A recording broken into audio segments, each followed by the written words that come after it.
Tenemos tres patas.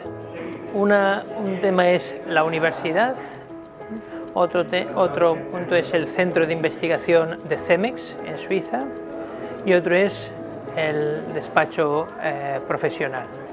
En la universidad, que es donde estamos, se hace una exploración sobre posibilidades climáticas del cemento y de combinación con otros materiales, explora, sin ninguna cortapisa. De esa exploración sale algún prototipo que en el centro de investigación de CEMEX se acaba realizando y testeando, y finalmente sobre ese prototipo, sobre ese conocimiento, en el despacho se hace una aplicación en un proyecto real, ¿no? De forma que todo el abanico que va desde la exploración, pasando por la investigación y por la innovación de la aplicación, queda cubierto en esa experiencia del Climate Concrete aquí en la WIC.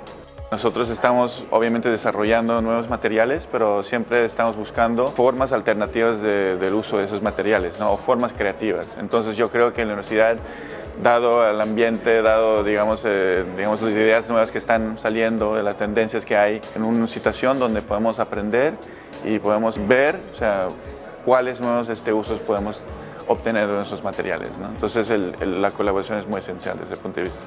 La industria tiene una necesidad de sacar productos nuevos que se adapten a las necesidades de la sociedad, por tanto necesitan ideas para sacar estos productos, y la academia yo diría que cumple dos funciones, ¿no? Básicamente, primero, que los estudiantes en general son muy jóvenes y por tanto perciben muy bien cuáles son sus necesidades, ¿no?